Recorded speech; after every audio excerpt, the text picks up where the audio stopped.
I've been on the road, I've been doing shows. Now we eating steak, remember sleeping on the floor. We stealing at the gas station when the time was cold. In the kitchen, hot still trying to flip it out the stove. Rocking fake J's, praying that nobody know. Watch them take my dog away, it was way too hard to stay composed. Fight to see the light of day, all this blood on my clothes. I was tired every day, green light, it's time to go. I don't wanna live life fast or die too young. Die too young. 100 miles per hour, I might crash, cause the good die young.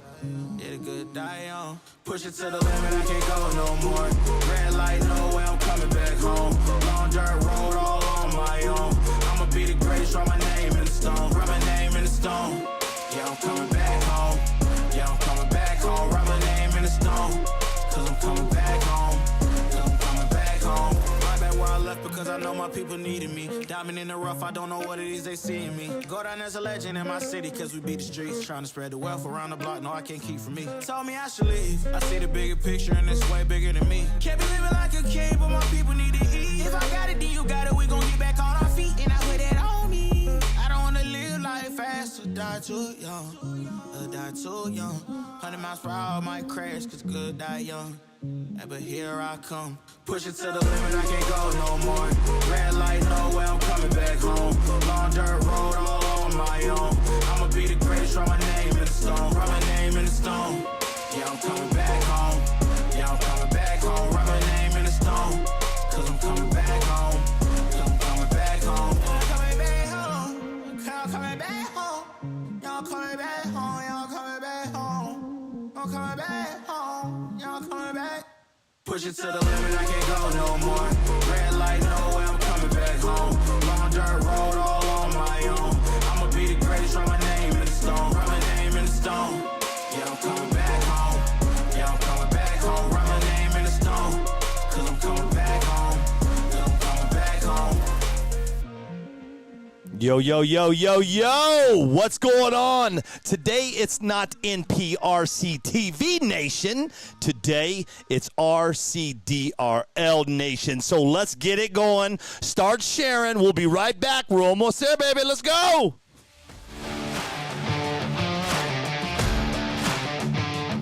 I got Brooks WALDRUP. He's got that hat so turned back, it's not even funny, baby. Let's go!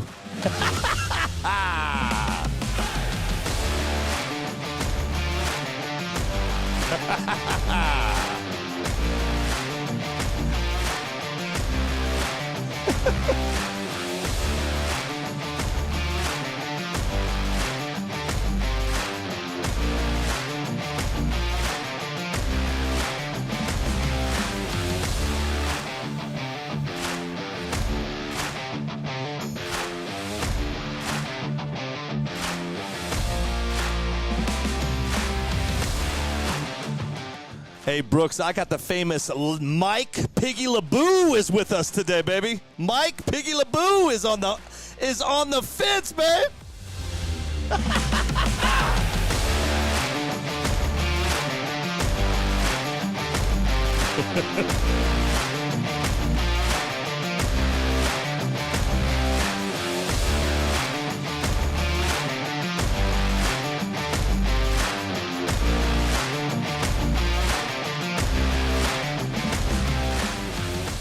Hey, you guys start sharing this, man. Mike Mercadell is going to be joining us in just a little bit. Brooks WALDRUP and myself have some things to talk about. We're talking about the recap from last weekend, guys. Start sharing this, and let's get some people on here, man. Let's go.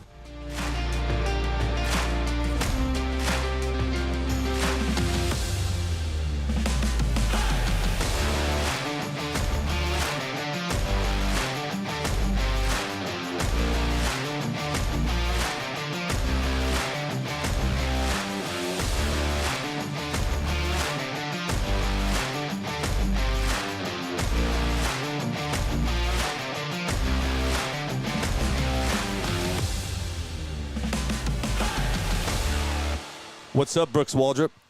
What's happening, Billy? How are you, Billy? Hey, you know it's funny. You know it's hey Brooks. I love you and everything, but dude, you guys. What you don't understand is I can see Brooks, and he can't see me, and he's getting that hat all tucked in, and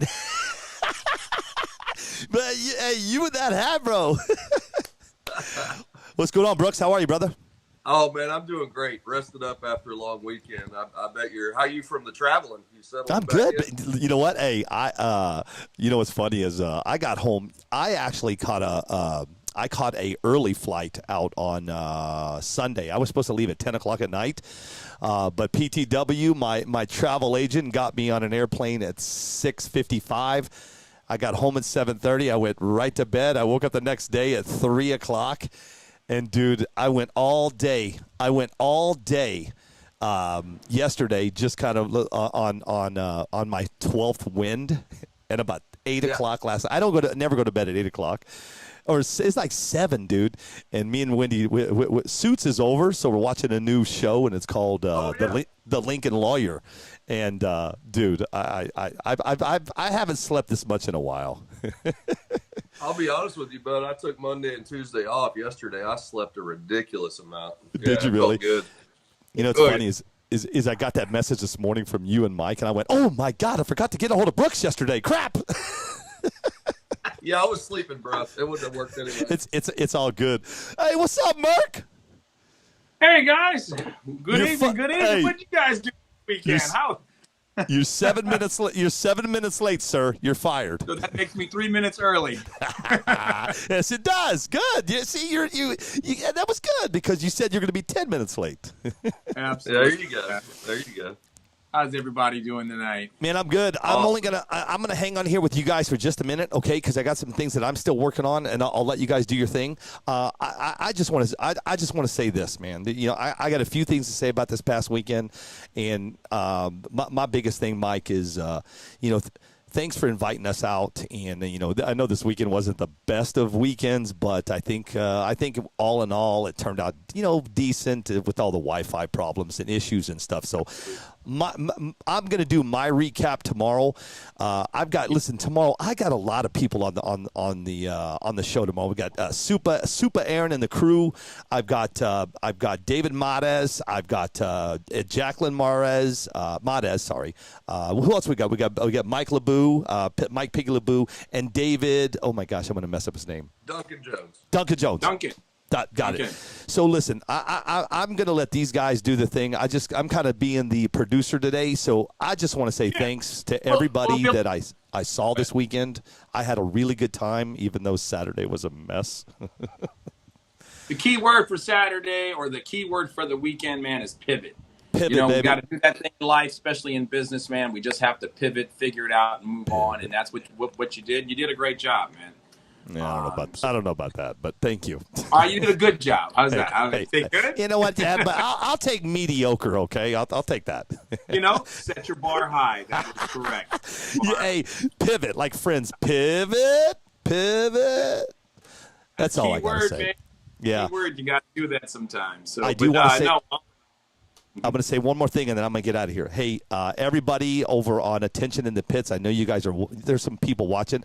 I'm going to do my Zoom meeting right after this. We've got the infamous Zoom meeting coming on, man, and I got something I want to share with you guys. It's a private deal. We only do it privately over on Attention in the Pits. If you want to come out and come over and see what I had to say to all of my friends and family on Attention in the Pits after this, I call it a Zoom meeting. It's where I say things where I'm not supposed to say, Mike. Hey, you did good holding off a couple weeks ago. I was proud of you. I did hold off, didn't I? You did a great job. That's tough, too. Good job. We should let it fly, right? Yeah. Hey, all the RCDRL family out there, thank you for all of the fun times this weekend. I had a great time, but unfortunately, I am still working right now. Let these boys take over. This is our new Track Talk Tuesdays. So I hope you guys enjoy it. And if you guys are cool with it, I'm going to get out of here. Just shoot me a text when you're ready to get off the air, okay? All right, Billy. Sounds good, Billy. Thank you, man, and thank you for jumping on that plane, man, and heading out there from New York and everything. Appreciate you, man. I got you, brother. See you guys in a little bit. All right. Have fun, man. See ya. Wow. What a weekend, huh, brother? Oh, man. Amazing weekend. I mean, I'm used to, maybe a test session and then a day of racing, boy, and having, well, I guess it was Thursday, Friday, Saturday, 4 solid days, 3 of racing, one a fellowship. That's a long weekend, and what an amazing time. Yes. And You know, for me, I'm a little jealous because when my daughter was racing, those multi-day events were some of my favorite because of what you just said, the fellowship in the pits, the fellowship. You know, we had all of our RVs and you know, overnight trailers and blah blah blah, and we would just hang out, man. You know, sometimes till 1, 2 o'clock in the morning, just shooting the stuff. And I looked over a few times at all the different teams in the pit areas, and I'm working my butt off, man. But you know what? It's all good because we're making memories, and we are bringing people together that may or may not have ever even known each other. And that's some of my driving force behind it all, is to look at the totality of everything. And Jerry Lumar, I don't know if that was the first time you met him this week. Yes, it was. But his son showed up. So just a little bit of history. My son is member number 1 because he was the inspiration behind the whole movement. I'm number 2. Okay. Jerry Lumar's son is number 3. His membership number is number 3. So, excuse me, that goes to show you how far back, you know, they go. And of course, Jerry is number 4, and then so on and so on. And now we're up to like 1,700 and something, or 18, I forget. But anyway. I'm 1616. Okay, there you go. You're 1616. So lots of folks over the last 10 years, man, and I'm just so grateful and humbled. When he showed up, man, he surprised me, and he just said, "Uncle Mike, you stuck with it. Look around. Look what you have created."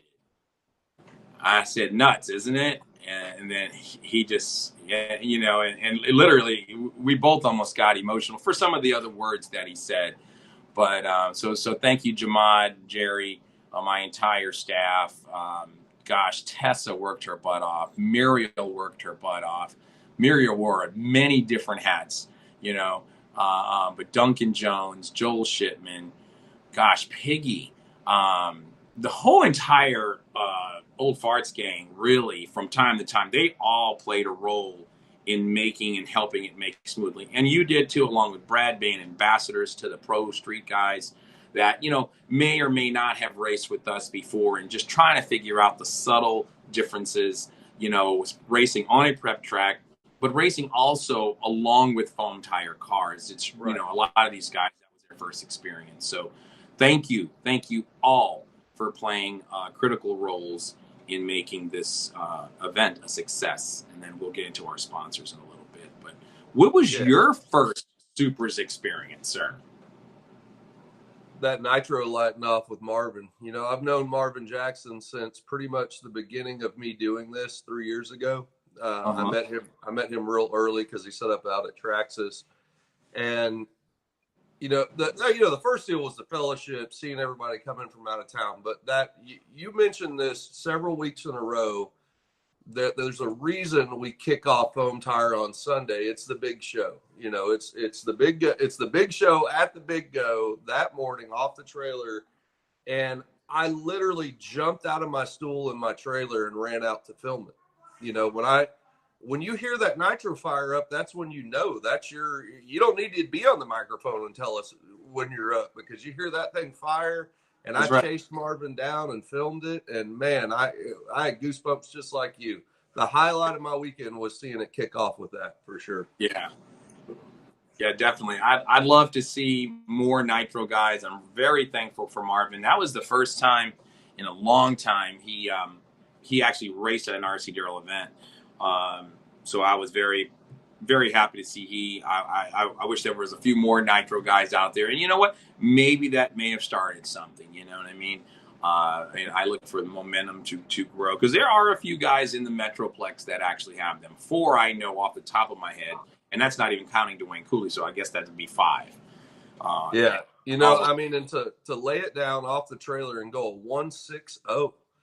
I mean, off the trailer, no test. Off the trailer. No, I was watching guys up north where Billy was. I mean, that seems to be a really competitive time in nitro. Yes, yeah, nitro dragster. You know, that's where everything was, and then first the micro switches with the little C-size batteries, little NiCad batteries came around, but the nitro was king until these lipos came about. And slowly, in most markets, things have gone to you know, to the other way around. But, you know, he put on a great show. I was sorry that we thought it was going to be snubbed. So at the last second, when the trophy people said that they didn't have enough of the leather goods, you know, we had to 86 something, and it was basically either Nitro or VXL, and I knew some VXL guys were coming, so we had to make that choice. But I look to make that up to him, man, and order some stuff when inventory comes back into play, because they really did put on a show. You know, they kicked off qualifying, and then they also kicked off elimination rounds, and so because you had Marvin, you had Mr. Cooley, and you had Mr. Barnes, right? Those three were running Nitro. Yeah. That was neat. That was really neat. And you learn a lot watching that. You know, I saw it when I was young, but I was never involved with it, so I didn't pay a lot of attention. But the starting line routines, the way that the starter on the tree coordinates with them, the delicate, you know, balance of keeping that thing running right, getting the fuel cleared out of it, and then getting it set down and going green right away. That's pretty interesting to watch. Yeah, there is no drivers ready, watch the lights, you know, or nothing like that. And I try to cut down on that time. I know sometimes it gets away, especially being there right at the center, and people can be distracting. But I usually say, especially with instant green, watch them, because I'm not trying to say drivers ready. They're obviously ready, you know. And I just say watch them or watch the lights, and boom. Yep. You know, so yeah, it was great, man. We had, like 13 classes or 12 classes, 14 classes, something like that.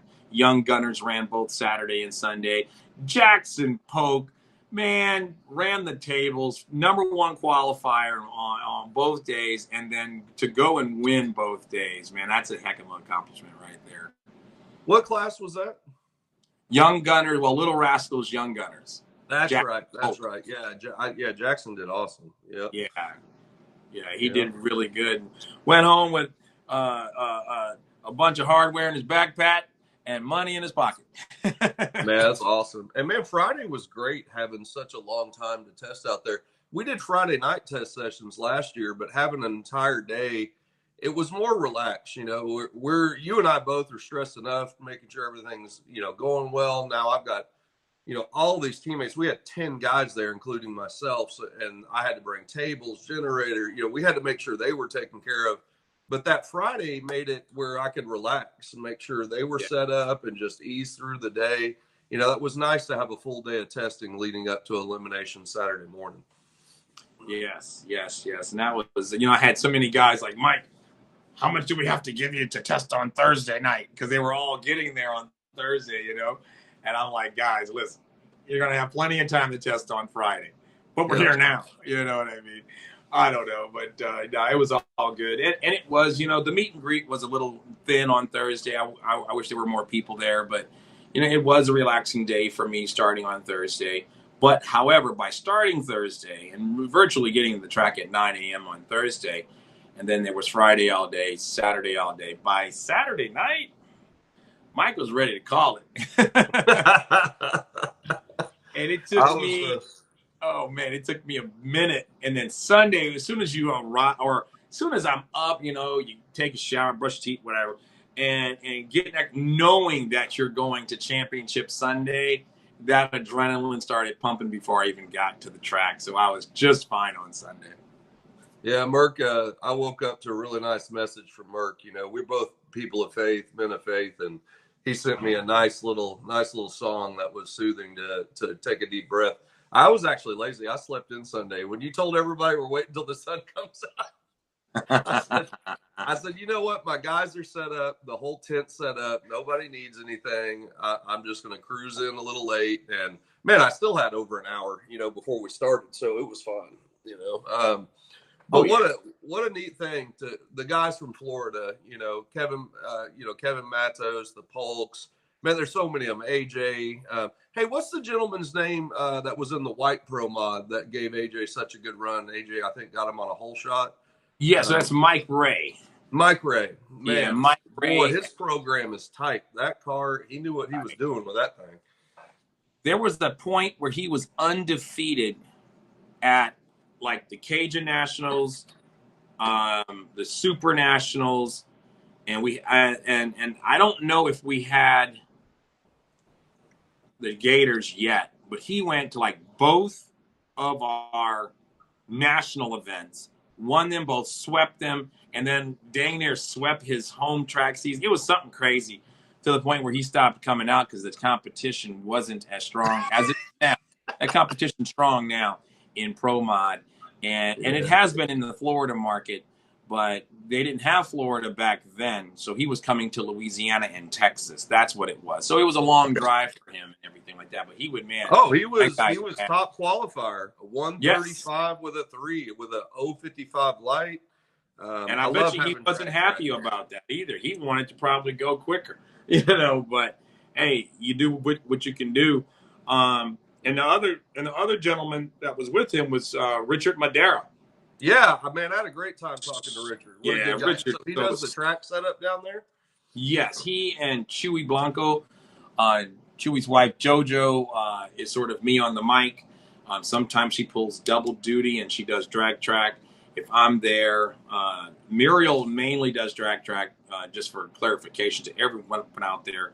She does drag track and JoJo does the microphone. When I come in town, we just kind of split the duties. You know, she helps Muriel, she helps me. We kind of give JoJo sort of the day off, you know, a little bit. Yeah. Or take a little bit away from her. But good I can tell you, I can't wait to get to the Gator Nationals next year. Yes. Trying to get I've never been out there. Yeah, man, it's obviously it's an incredible location being at Don Garlett's Museum of Drag Racing, man. You know, and Garlett's himself will usually make a presence, you know, come out, wave, or drive by and stop and say hello. And you know, he's been known to sign a few autographs and what have you. He definitely likes to take pictures with the folks.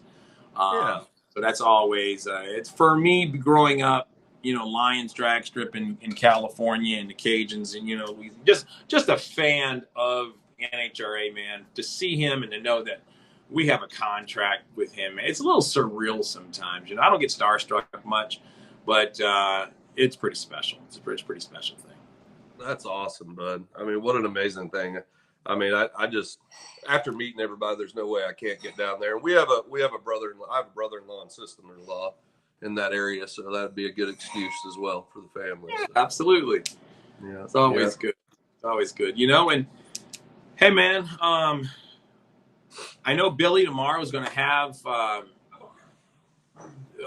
many. I don't know if he's going to be able to squeeze all of them on the show. Yeah. Although if he just interviews Piggy, hell, that's a half fifth the of them, classes. a fourth of them right there. Well, at least a quarter of them, yeah.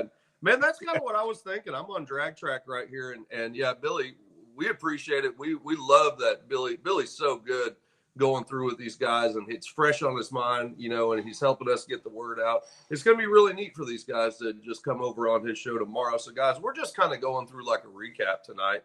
And, you know, I was digging through drag track. I always do after the races. And, man, Mike, I think I might just kind of go top to bottom here, starting with Top Fuel. I mean, what do you think, bud? Absolutely. You know, well, before we do that, I want to know your personal experience in your racing program side. You know, you wore many hats out there. You were ambassadors, but you were also out there to race and to win a championship. And then I'll tell the world a little bit about my personal experiences and my my highs and double lows. But how was yours as far as from a racer standpoint? Yeah, I mean, I guess we don't dig into our own. We can get that out of the way. But, man, really, more than anything this weekend was about, you know, I got picked up by Super Speed. I was with Marcus Salamentez with Royalty Manufacturing. Marcus sold that off, and the transition was a little hard for the gentleman who took it over. And I was picked up by Super Speed. A lot of my old Royalty teammates were there. So my main – as a racer, I was super stoked to have these guys come in from out of town and try a prep track, you know, because they hear me talk about it in my recaps, things like that. You know, guys like Marcus Knight and Jordan Farrow that showed up, you know, they came over to me after, you know, maybe about 6 test passes. Like, okay, we understand what you're saying now. Like, I cannot tune here like I tune on our no prep groups. And I said, I know, buddy, it's way different, you know. And as a racer, what I've learned there and what was fun seeing the guys now coming into this side of the world was how drastic the sunlight and the temperature, track temperature, changes your tune on a prep surface. Now, it is a little bit on our surfaces, but we're creating an artificial group. We call it no prep, but with all the ridiculous prep that goes on when you start on a naked street, the groove, if your car is straight, there's only one groove though. You can't get out of it. So that's the key at no prep, is keeping it dead center and not veering, and you can run a good number. But for them to have the entire track, they weren't used to that. And the top of it, it doesn't take the changes the way that ours does. You were talking to me too with foam tires, like controlled wheel spin almost to get momentum sometimes. And what they found, they were used to that to be able to carry out mile an hour on a no prep race, but it was so sticky up top, it was sagging voltage down, you know, because it's just grabbing and grabbing and grabbing. So you're having to compensate in the tune. So these were my kind of fun for me, for these guys to see and see a different way to tune. So as a racer, that was my favorite part, is building and tuning, you know, obviously trying to get a win light and racing against your friends, but to open everyone's minds up, talk together on how it can go, and, you know, really telling them, like, don't put as much prep, you're going to slow down, you know, that's what's dragging your voltage down. That was fun internally in the camp, just not with mine. I mean, I did really good testing on Friday. Car was dialed in. You know, I usually set my car at our track to run a 65 to a 70 first hit. It did that. It went a 71. Then chipped it down a little bit, and then finally got like a 59 out of it. And when my car gets to a 59 on our track, I leave it alone, and I just adjust for the starting line hit and try to be on the tree to win rounds. But, you know, we got picked for the shootout, and of course I've got to race second round. I've got to race my teammate Eli Sardone, and, you know, he's a 1-4 guy, and right then and there, I was like, okay, it's sticky enough. I'm going to throw in it what I know will run that if the car takes it. And sure enough, he got me on the tree by 400s, a 28 to a 24. He ran a 148. I ran a 147. And right away, I'm knocked out of the shootout second round. But I couldn't be mad with that. That's a personal best at that track for me. You know, and it's just, it shows they're doing a great job with the track. So the rest of the night, just really enjoyed helping my teammates. And Saturday morning, same thing. I instead of starting my tune over where, like I always do, I was on such a high from going so fast, I just backed that 40 tune way down, like 20%, but it didn't like it. I needed to start my whole ESC curve over. So I screwed up. I honestly screwed up, but quite honestly, Merc, when I went out in both first rounds, I was a little relieved. Then I was able to enjoy and follow my teammates and get pictures and video, and you know, just had an awesome time. So I got to see from the outside looking in this time by going out early. I generally go rounds, and I got to enjoy this event the way that someone hanging out and helping would. And that was an awesome experience for me. And quite honestly, I don't regret that I went out. It ended up being a better time, less stressful, and really being able to take in as a whole the whole event and see how it worked, so that I can help it to be better for next year. Excellent. Wow, that's awesome. That's awesome. So for me, I entered into 2 different classes. One, top alcohol. It's one of my favorite classes, and arguably, at least at the time, I've been bragging about my 130 with the 0. I'd never been great hit. fast. And but it didn't happen at the U.S. Super Nationals. I was 140, 141, a lot of glitches. We don't know if it was someone's, we were discussing, we don't know if it was someone's, possibly someone's generator or whatever, because it was making stupid glitches. We even like walked my car down near the finish line, and sure enough, the steering started to act stupid. So don't know what that was. I was talking with AD about that, buddy. I think he's having receiver problems. I was trying to find one for him. So yeah, it's kind of crazy, but you know, nonetheless, in first round, you know, I told him, man, I'm going to be I'm going to be so ready to click off in the event that that car makes some kind of sudden move. Because, you know, I'm still in a points championship on the divisional level. Right. And I don't want to destroy the car. And I came up with the 2-time back-to-back, you know, champion, Brandon Matez, you know. And we get up there, man, tree comes down. And I was pretty confident because I believe, yeah, I did out-qualify him. And, you know, car didn't move, man. Car didn't move. Car wasn't on. And it was my responsibility. The car turned off? I wondered. I thought it broke. You didn't turn the car off? No. I've always wondered why do people do that? And, you know, complete brain fart, you know, it bothered me because I know better and because I see so many people doing it. And I feel for them. But for me, because I'm in the box, right? I'm in the tower. I see more people doing it than other people see other people doing it. Zero excuses for that. So I spent the next, you know, probably 45 seconds or so really being upset at myself. But then the next 5 to 15 minutes, really trying to re-walk back everything that happened and what distracted me, how did that happen, just to hopefully never happen again.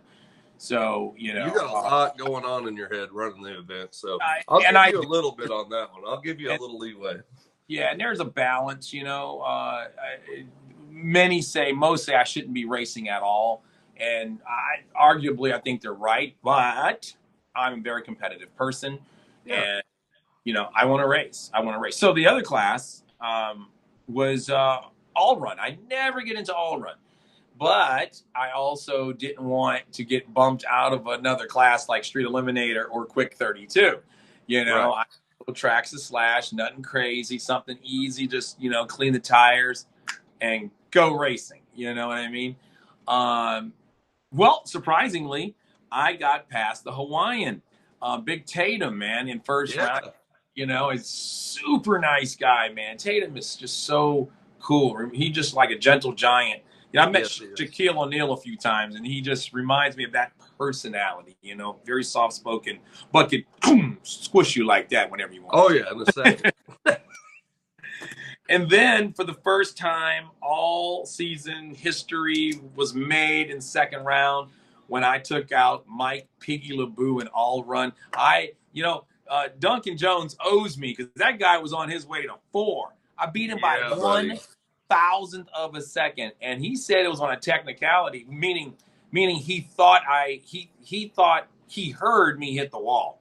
What he did hear me go was, you know, like because I got my car got completely squirrely. Yeah. I clicked off and just simply got back in it, but it didn't come near the wall. It wasn't even close.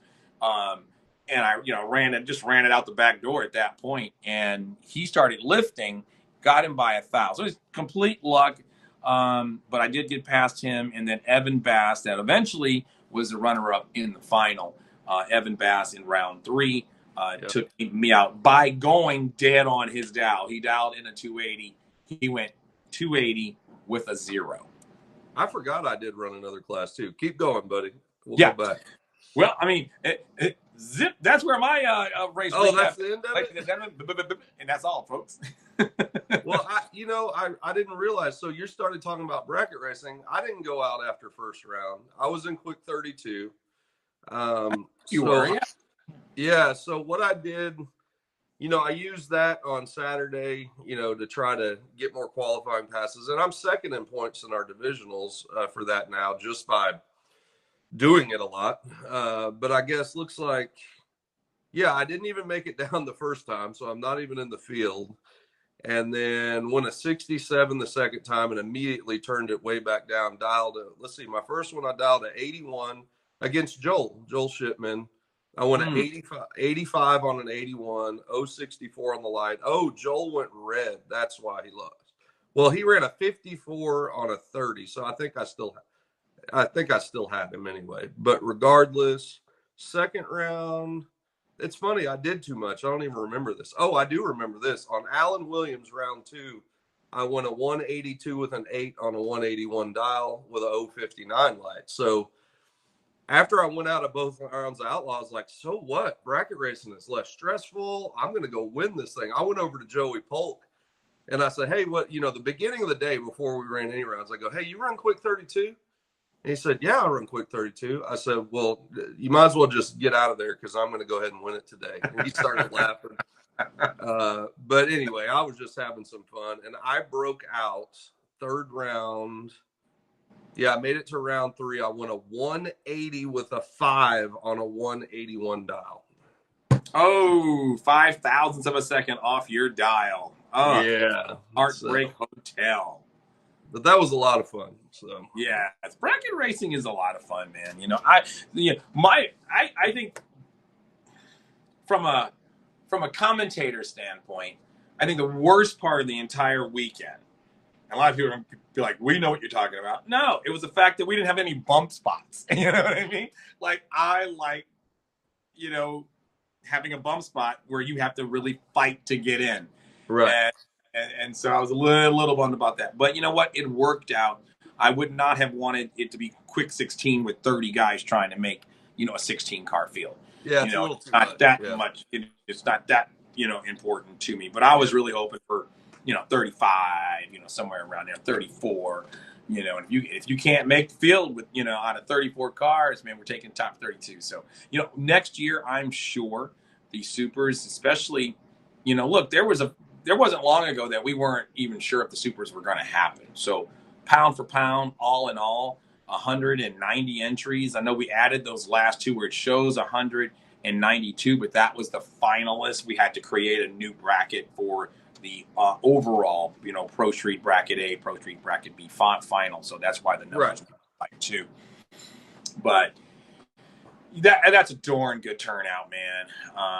Yeah, I'm definitely not complaining. The one year, the 2019, I think we had 273 entries, and my staff wanted to, they wanted to kick my butt and quit, fire themselves, whatever it was. It was just a lot of work over that same amount of time.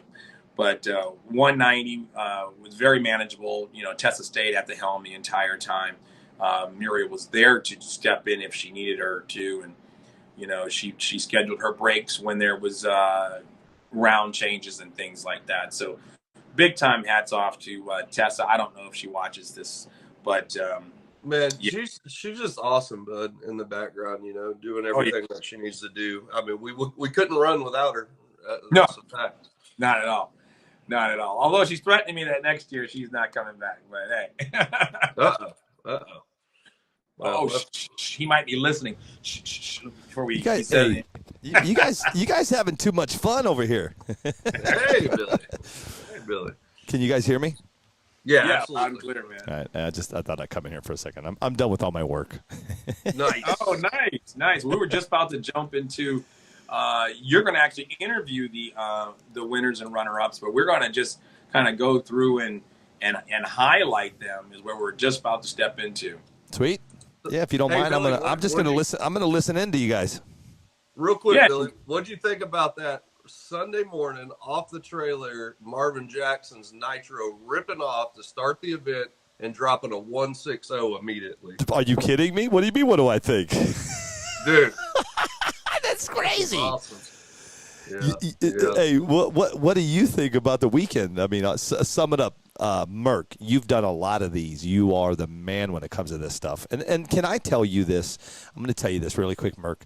I will tell you this. When it comes to highlighting and showcasing those racers, dude, you are – there are 4 guys that I watch, okay? It's you. I'm not going to tell you the other 3 guys, but you are top 2 when it comes to really showcasing the racer. There's another guy that you and him are head-to-head, but – I will tell you, man, to watch you interact with those kids and those drivers and everybody, it's a treat, and that's why I left that camera up that day. And I hope you guys enjoyed the award ceremonies. He takes pride in that stuff, so that's cool. Oh, yeah, for me, the award ceremony portion of it is much like you cut your grass, but you don't edge, or you wash your car, you don't overall the tires. Man, you got to complete the whole thing. Yep. And, for me, we would have had, and well, I'm not going to say next year I'm going to remember, because we're going to have a supers committee next year, and I'm not going to say it on here. There was two things. No, we couldn't have pyrotechnics, because if we could have, but it's in our insurance, we cannot have fireworks. Oh, that However, would have been sweet. we could have done something else, and we're going to do it. Brooks, I'm going to tell you about it. All right. You They're know what? hold me to it. But I actually it's so have cool. I actually have these bad to the bone fireworks that I got in New Mexico, bro. They're like this tall, and I mean it would be amazing. Hey, I was going to say, with what Billy said there, Merc, it was really neat to see it, like he said, at the end there, the whole celebration, the award ceremony, so professional. I mean, you really, truly can tell that you're a man of the NHRA and modeled it after it. Giving these people that had to work 3 days straight to make it that far, and given, you know, like guys like Mike Basiglia, Jeremy Spangler that are there all year long, and giving them at least a runner-up for bracket A, bracket B, that means a lot to these guys. They had to go a lot of rounds and put a lot of work in, and just to recognize everyone, give them the time to talk and stay with them. I really enjoyed that. That was one of my highlights as well. Mine too. And I had to apologize to the first couple, you know, that we did award. You know, just a few of them, but you know, it just simply skipped my mind. You know, we don't have the producers and the directors right off camera saying, Mike, you know, you forgot. But I quickly remembered when, I don't know, someone that jumped in my face there, and I'm like, oh, wait a minute, you're not going anywhere, buddy. And then I realized I had skipped a few, so I do apologize. But, you know, that is a sort of a goosebump moment for me. These guys and girls have worked so hard to make it that far. Yes, you're absolutely correct. And for those, especially coming off the trailer on Sunday, not allowing any test hits to go that far, and knowing all the foam tire guys, you know, that was their idea. That was not my idea. And it was David Modis's request. And I was like, really? Because I used to let everyone make one test hit. And like, man, Mike, you're the mini NHRA. You've always patterned it after that. This is going into the Gators. And I'm like, dude, I love coming off the trailer. You know, as far as I'm concerned, you know, I would do qualifying on Saturday and a race on Sunday all the time, because that's just, for me, that's just how it is. But anyway, we gathered up all the foam tire guys in Ocala, and they were like, we're down. And they loved it, because a lot of those foam tire guys are older guys, and they're able to then qualify and simply leave or hang out, you know, do whatever they want to do. You know, a lot of them brought their wives, and they would pack up and go do whatever they want to do in Ocala, go to the museum for a few hours and then leave. So it worked out so good, I didn't really give the option. You know, David did say, Mike, are we doing it again? And I'm like, oh, yeah, absolutely. But, man, the formula really worked, because Sunday, like, Billy had a flight. Aaron Supa had a flight. You know, and it just really took the load off of Sunday, versus everyone just goes one round, which was the first model for 7 years. Because this would have been, we did 8, I don't know. Anyway, it's 6 or 7 years. And everybody was okay with that. You had to earn your way to Championship Sunday in all classes. You had to earn your way to Championship Sunday. And it wasn't a bad model. This way, it's just a little bit more nerving, because you never even ran that first round yet. And so to come off the trailer on a Sunday for first round, there's a lot of pressure there. Boy, and they showed us they know how to do it. I mean, because these guys, the coolies, they just set these things down, and I know, man, that's like crazy. Goes down at a 30 off the trailer. I mean, there's faster times, but you're reading the surface. You know, I think a lot of these guys get caught up with being Facebook fast. They don't realize that green light's what matters, that wind light. You know, for these guys to read that surface and be able to lay it down and go the number, that's what was interesting. And I think it made it fun all weekend. So, definitely a good time. Yeah. So, Merc, you want to just start going through classes here? What do you want to do, bud? Yeah, man. I know we kind of started with Nitro already, and that outstanding performance from Marvin Jackson. You know, right after the national anthem, he kicked off qualifying, and And I got to give him a quick shout out to Mr. Reynolds with that national anthem, especially the way he ended it. I'm sorry that's when Billy's cameras started to act up for no fault of his own. The darn, all this the signal screwed up, but he was great. Then we kicked into Nitro Top Fuel, man. That was awesome. And Marvin went on to win the event over Mike Barge. Yeah, so you had Marvin Jackson, Mike Barge, Dwayne Cooley. Q1, Marvin goes 166 right away. Mike Barge, I did hear it kind of bog. It looked like he had loaded up with fuel, went a 190. Cooley had a little problems. Then Q2, Marvin went a 180. Then Mike and Dwayne both had some problems getting down. But these cars are finicky, Very finicky. You gotta purge them just right, and burp them several times on the starting line. Jump back, and they got to hope that we send the tree down right away. And we try to do our best. As soon as we see that their feet are planted, boom, we send them. And, Jerry Lumar did a great job all weekend. And man, Marvin went on to win over Mike Barge, 160 with a 0 over Mike's 193, man. That was great. Just having 3 of them was awesome. I'm just glad. So you can imagine 8. You know what I mean? That was so awesome. Yeah, and thank you to Dwayne Cooley, because we know he was rusty on that one. It's been sitting on the shelf, but just to have another one firing up and running. Yeah, to go Mike Barge as well. Mike Barge hadn't run his much as well, So yes, man, that was big. Now, on a side note, well, you know what? I'm going to wait until we get there. Let's stay on point. So now we're going to move into electric top fuel, where Mason Cooley came in as your number 1 qualifier, running a brilliant 129 with a 4. The next closest was Brandon Bass. It was good to see Brandon Bass back. I know he's been doing a lot of junior drag racing with his 2 sons, out there in the San Antonio area. It was great to see Brad Miller run that 141. Unfortunately, he had some issues and he was not able to make the event on Sunday. I did check on him, guys. Everybody, he's okay. He just had some personal issues going on and was not able to make the show on Sunday. So we had a few competition buy rounds. Mike Barge is always consistent, man. The best of Texas barbecue sauce. He laid it down. He got that number 4 spot. Solid run. But for me, man, in top fuel, other than the eventual winners, man, it was Mitch Vaughn, man. What about Mitch Vaughn? Yeah, dude, it was hard to describe, seeing everyone helping, seeing was it Titus that went up there and helped him that one time? Yes, Titus. Yeah, Jay Patson. Well, right away, I didn't see his qualifying run. I saw round 1 eliminations and round 2, but it looks like he went a 44 right away. I mean, what a great number to set and just hit right away, along with Mike Barge at 143. But to see, I'm just rolling through because I'm interested. Yeah, and then he goes to 52 in Q2. Yeah, with a 009 reaction time, too. Oh, my Lord. Yeah, he did. Man, he was on the tree, dude. He really was. Yeah, solid weekend. He really did. And to go.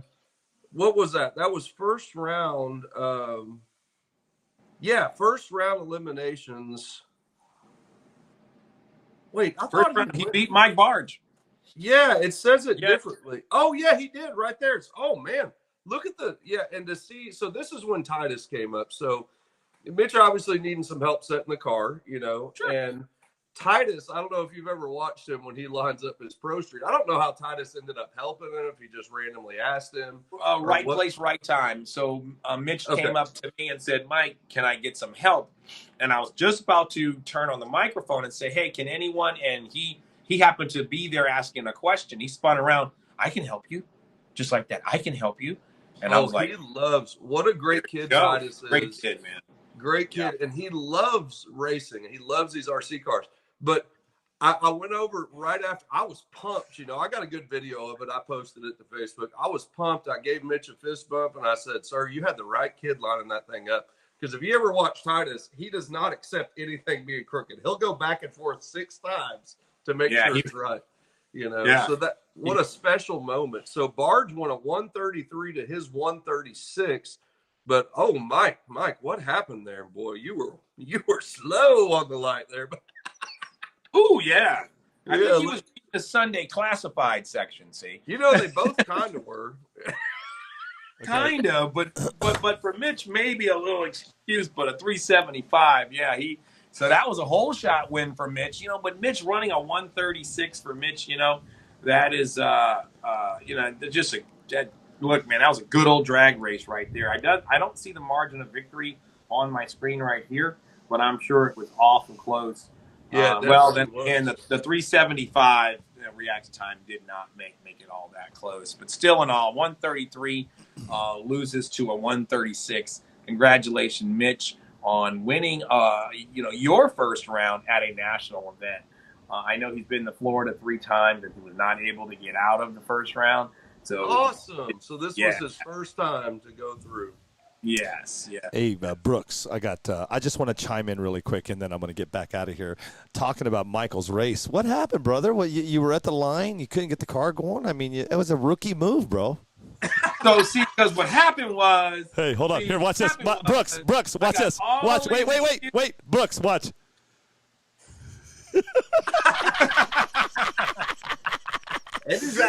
We already talked about that. Go ahead and explain, sir. Under the bus.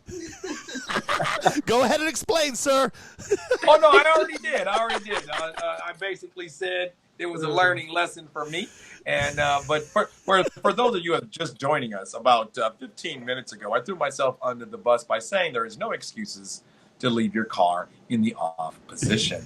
Hey, very quick, completely off topic. Justin Shear, Big Chief, came to our Kobe Cash days once.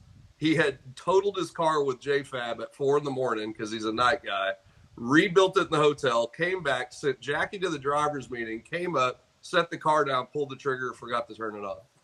Nice. So it happens to everybody. Happens to the best. Thank you, Brooke. Anyway, but man, in top fuel here, you know, Mason Cooley top qualified, right? Consistent. I know, Billy, you probably saw the guy. The car just goes down and down and down, him and his dad. Round 1, Mason Cooley versus Willie Thomas. And I got to say something. We always give Willie crap. We give Willie crap because he runs so many classes. But I think his number 1 car that will go down is this top fuel sometimes.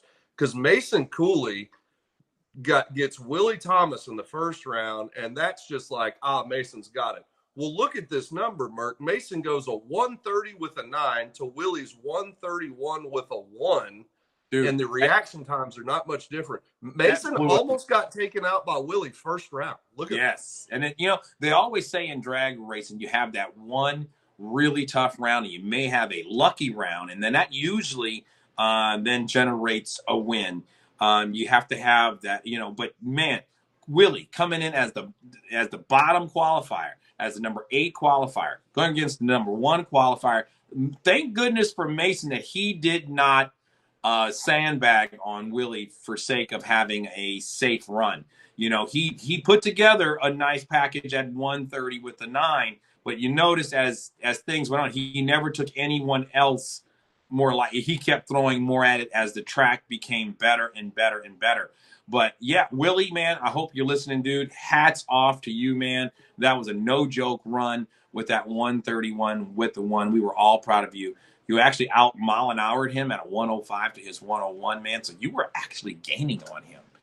So. Oh, he was getting after it. That was for sure. I get excited for Willie when he makes a good one. Yeah. And then we talked about Mike Barge and Mitch Vaughn. You know, what a close race. It looks like Brandon Bass had some problems. You know, the other thing that impresses me with these top fuel guys and pro mod guys that are seasoned and have done it for a long time is they click it off. If that car is doing something crazy, they know they're not going to recover. They click it off. Click off. Absolutely. And that's what happened there in first round. So let's talk about, let's talk about David for just a second. We won't talk about the final, but we'll talk about how he advanced through. You know, that's where he got lucky in first round because Brandon came in as a number 2 qualifier. So he's no joke. You know, He came as number 2. David was he didn't have lane choice. He was the number 7 qualifier. He got past him. Yes, Brandon had problems. So there's that lucky run. And then all of a sudden, in round 2, the semifinals, there you go, up against a heavyweight out of Southern California. This man drove all the way from Lake Elsinore. All right. He's packing a Ford 10 shotgun. He's got everything going, man. This guy cuts an first, yes, he gets past Brad Miller because Brad Miller was not there, so he had that competition bye run in first round. Yep. Now I'm going to skip and drop down to Ralph Tocco with Tocco Racing. This is a guy, you can Google that. He's got full-scale nostalgia funny cars. This guy goes way back in the history of NHRA. You know, Yeah, he does the Marks meet up in Bakersfield. Yeah. So in second round, he got David. He cuts an 0:10 reaction time versus David. David's a nice when you can cut an 0:21 reaction time and you're late, dude. Yeah. He was trying to take his lunch money and just simply got outran. 1/3 32, losing to David's brilliant 130 with the 2 at 115 miles an hour. David was flying as he advanced to the finals. Boy, how close is that? He gets basically 11 thousandths on the move. And man, I went over just about to Mr. Tocco real quick. So I'm a huge 1-to-1 drag race guy. When I saw him sitting over and then I saw the name on the side of that rail, it immediately clicked and I knew who he was. No kidding. Yeah, immediately. You know, I watched him from the time I was probably 7, 8 years old, and then all the way through his nostalgia stuff. And I went over to him when he came up on his competition bye right there. I knew he was on a bye. I knew it wouldn't bother him. I shook his hand and just thanked him so much for coming, told him I had no idea he was into the scale stuff. You know, and I didn't go on that, you know, honestly, it was a bit of a hero of mine, you know, along with Gartlitz and Eddie Hill and Larry Morgan and John Force. I was fortunate enough to sit around in the Castrol pits when I was 10 years old in Ennis because I knew Larry Morgan, a family friend. So I got to hang out in Force's trailer and the Pro Stock trailers. So that's what got me hooked. And seeing a guy like Tocco there and the little toy car stuff was really neat for me. It was special to me to see him there. So. Good. That's cool. I did not know that you even recognized him. So yeah, that's really good. Good people, man. We go back since RCDRL California days, and 2014, 15, 16, 17. I think we had to shut it down due to our track being taken away from us. We kind of had a dedicated track there as well. Yeah. But yeah, man. Then David and Mason, met in the final, and Mason ran his best run of the weekend, man. 122, but red lit. Had to hurt, man. I'm sure he's gonna be hurting until it depends on who wins this championship. That might make him feel better if he wins the Texas championship, but he's gonna be waiting for David and the rest of that field come next year. We're gonna try to set the date early. The Super Nationals has always been in either the beginning of June or the end of August. So it's always been just dreadfully hot. This is the first time that weather didn't play a factor. And yeah, it was cool. Oh, it did. It did this year. I mean, so on class best there, congratulations to David, obviously, for winning, but top mile an hour, 115, and then Cooley with the 122 at 107. And for our track out there, the way it's getting seasoned and coming around, these are good times. It's just going to get faster and faster. So congrats to those guys. So I know, guys, we took a long time on that class, and we're not going to go or say in history speaks that we shouldn't go as far in detail, especially as these go deeper. I've lost some folks in the past, Brooks, but man, sometimes it's really hard because you gotta highlight certain racers, man. I think we haven't really dug into a lot of foam tire on our show yet, so I don't regret it. yeah, those were just long enough. You had 2 rounds, and then you had a 3-rounder. But man, I tell you what, let's skip Pro Street just for a second, because it's going to take a while, and I want to save Pro Street because, of course, mean, we got to talk about that celebration at the end of it. Yeah, it was fun. Well, Let's you want to go to Pro Mod then here? Man, I want to talk about Pro Mod because they have a young lady that's been taking all these boys' lunch money, and she's going to be on the show tomorrow night with Billy, I believe. But we're going to talk about it right now because she came in as number 3 qualifier. I want to thank AJ for even making the trip. I know that he was on the fence because he has a busy schedule with racing himself. But, man, how many did we have in that class this year? We had 31 14 entries. 14 entries in Pro Mod. Oh, Billy, we skipped for a second. We want to save Pro Street Outlaw for last. I'm out. So this is Pro Mod. Yeah, Mike Ray out of Florida, came in as your number 1 qualifier, it looks like. Ken Loopy was number 2. Jacqueline, number 3. AJ, number 4. And then JFab was 5. Brad Waldrop? I don't remember. Oh, he was running Dustin Malacote mailed. He was running Dustin's car. Was he really? Dustin's car. That's right. Well, Brad said, it's not my car. I'm going to leave all the timing out of it and just try to go straight. Nah. Yeah, 233 and I'm 189. Yeah. All right. Well, anyway, getting to elimination rounds, man, and highlighting those finalists. We're going to talk about, AJ met up against Willie Thomas in the first round. AJ with that GFRP car, man, it's a new car, new program for those guys. They got one of the best drivers probably in the country. Not only is he a good driver, he's a good tuner. He's a student of the game. And Dustin could not have found, I think, a better person to get out there and give him some R&D in AJ Marasco, man. 147 in the first round, went 161 in the second round, got past JFab there. Went up against the number 1 qualifier, man, in Mike Ray. And for whatever reason, Mike Ray decided to sleep on the starting line, man. Went 131 and lost to AJ slower 134. But that was AJ's best run. He knew he had to turn it up. He was going up against the number 1 qualifier, but AJ did what he had to do as a driver. He treat him 031 to Mike Ray's 132. This is where Mike Ray turns off the show right here. Because he lost on a whole shot. No driver, especially with the experience and expertise and professionalism of Mike Ray. Mike Ray goes 131, AJ 134 to advance to the money round. I gotta back you up just a hair. So that race against JFab and AJ, that's a big deal. They're both doing R&D. Jay ran a 127, but he hit the final block. He blew a tire. Oh, I'm looking at that now. Wow. I've got a video up on my Facebook page I shared. It's the very end of the foam tire action video I just put up today.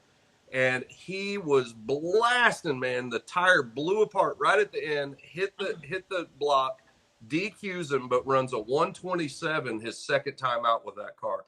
Okay, I'm glad you stopped me and backed me up because that is an incredible number. Hey, JFab, man, that's flying, dude. That's flying for anybody. And that was probably low for it sure was. That was low for the heat. Yeah, that was the best elapsed time. And unfortunately, it was a DQ run. And, that happens sometimes. But, wow, thank you for pointing that out. And how about, speaking of a person that blasted off, look, guys, I promise you, we don't have ramps in Texas or anywhere in the RCDRL.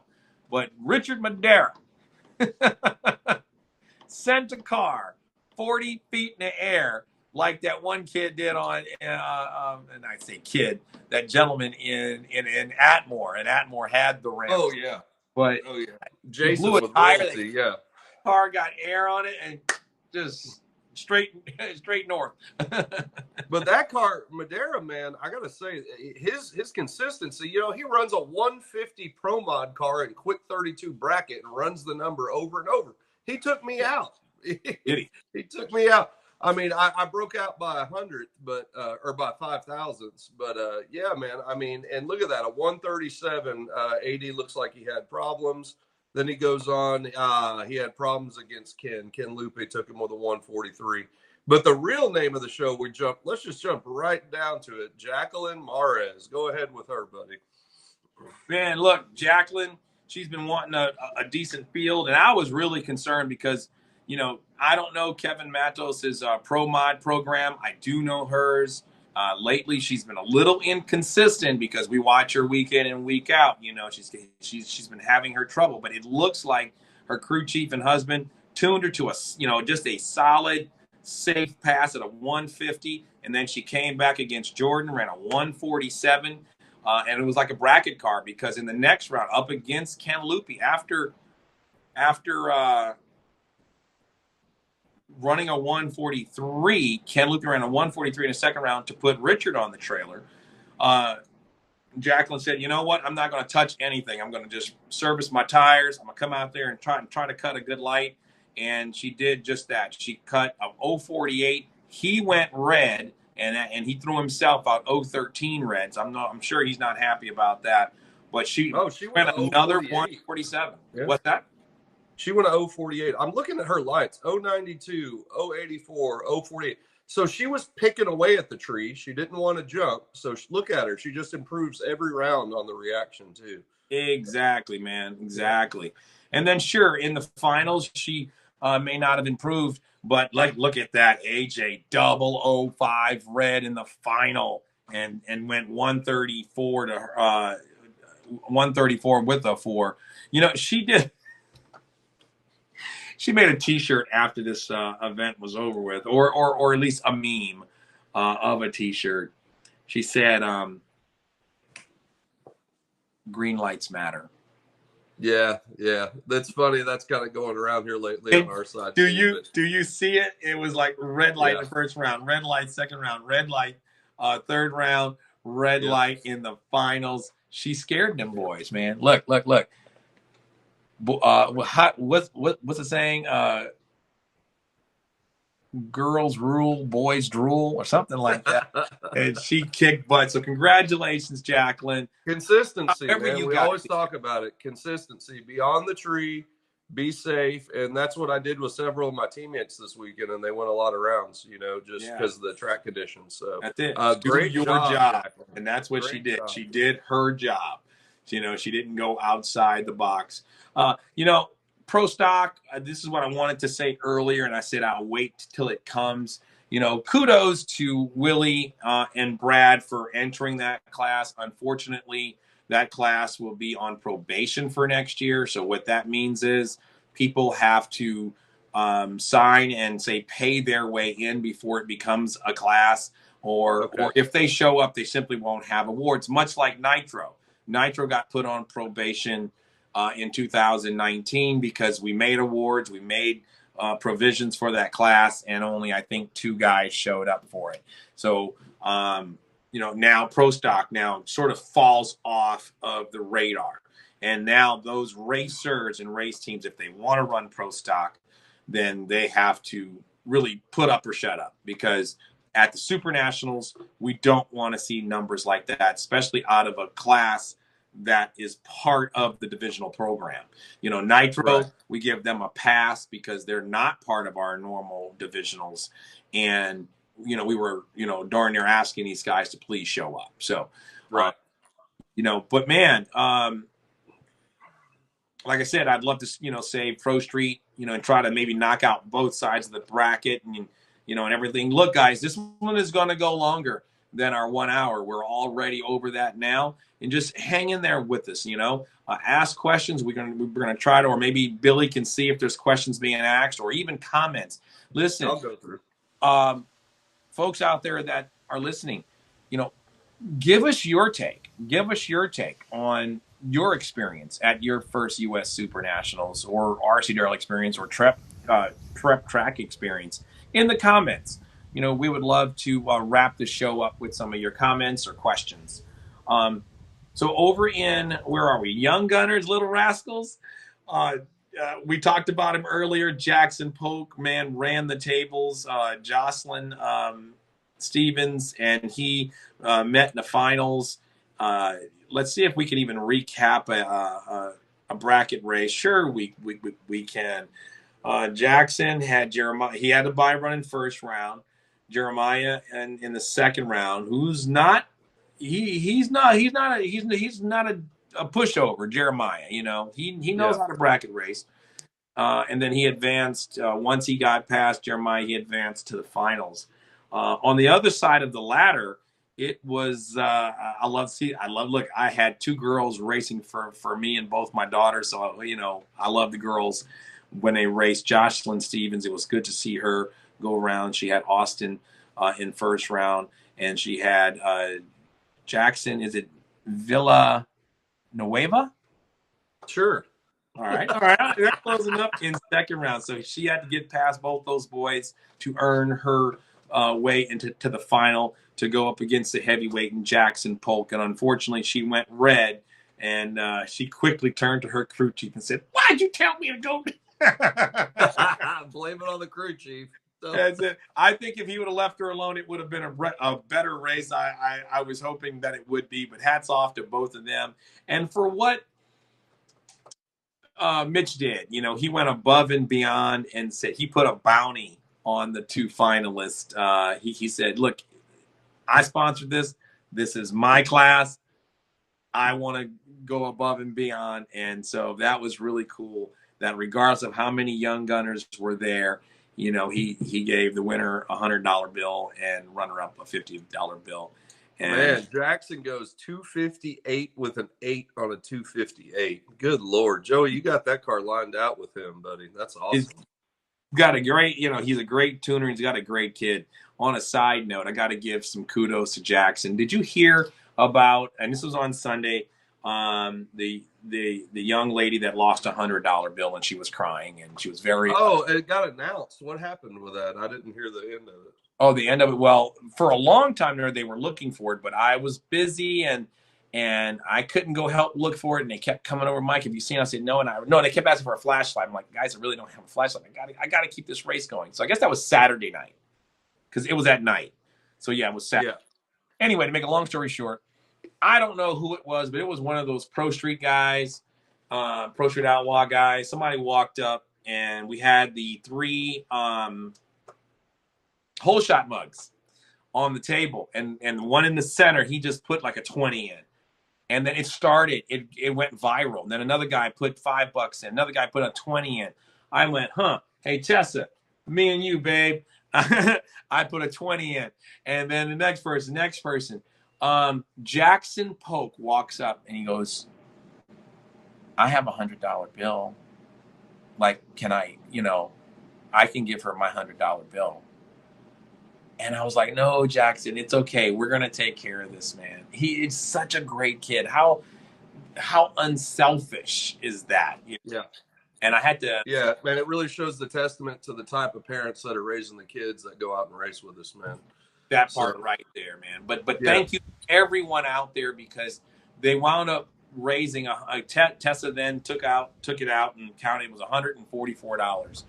And so thank you to everyone that contributed. We didn't ask anyone to do that at first. Someone started it, and then the rest of y'all finished it. So great job in pulling together as an RC family. That was awesome. Yeah, it really was, bud. What a great deal. I took his $100 and went to Raising Cane's. I took Jackson's money and used it myself. Yeah. Hey, man, I'm just sitting back watching you guys. Hey, listen, when you said like this, hey, he Billy, did leave. Hey, I was like this. Look, I was like this. You said, "Hey, Billy, you look at the comments." I was sitting like this. Good times. I don't know what just happened. I have no idea what I just did. Yeah, you just knocked MERC out. I just not. No, he left. No. He got kicked out. I don't know what happened, bro. Yeah. Well, I'm gonna keep going. Keep going. Yeah. I'll go with you. I don't know what you're doing. I mean, I don't have anything in front of me, but I'll sit with you, brother. Yeah, no worries. So we've been through. Let's see, top. There he is. He's back. You know what? Let's go to Traxxas Drag Slash. I'm gonna go to Traxxas Drag Slash here. So this has been Billy. This has been just like your DR10 race, right? We've had this all year out at RCDRL. Drag Slash. You can do the Traxxas only upgrades on it. Everything else is stock. Been an awesome class. Looks like we've had a bigger group than this before. We had 7 entries. And here's where we start talking about Mike Piggy LeBou. Billy, he finally told me why. He finally told me why. Yeah, he told me too. I said it on the air why they call him Piggy. you know what? Yeah. I'll let you say it. Yeah. So he said just when he was born, I guess his grandma had come up and said he had the little turned up nose laying in the crib, and it was her little Piggy ever since. Hey, listen, you know what I tell my grandma? Listen here, Grammy, don't be calling me Piggy. Yeah. You know what's crazy about it, though? But the crazy part, really quick, Brooks, he went through his whole life and until today still uses Piggy, which is he did it during football, through school, through high school. He was telling me the story, man, because him and I were like, having fun. But that's crazy, though, right? Oh yeah. From grandma to now. Pretty common in Louisiana. Nicknames end up being real names. I know people with the wrong name on their birth certificate from Louisiana. Let's see here. So Piggy, these drag slashes, we've seen them go as in the 230s out there, but they turn them down. Piggy's so consistent with a drag slash, 251 in Q1. And we just do one qualifier in drag slash. So top qualifier, Piggy LeBeau, Bill Nelson, 254. Willie Thomas is always dead consistent in drag slash as well. His truck does really well. Yeah, 257. After that, Alan Williams, 261, and the other guys didn't make it down. So right away, top qualifier, odd number of cars, Piggy gets the bye. And look at that, 251 with a 4 and ran a 251 with a 1 in qualifying. So he takes the win. Alan Williams wins over Robert Kaiser, 257. Look how close these cars are, guys. This is just like a great race. And then Bill Nelson, 251 over Jerry Hicks. Looks like he had some problems. Then Willie, 258. So if you're in the 250s, you're off and running here. Second round. Look at the numbers. Second round, the track got better. Good Lord. Oh yeah. Piggy goes a 080 light, 245. Alan Williams, 059 light, 263.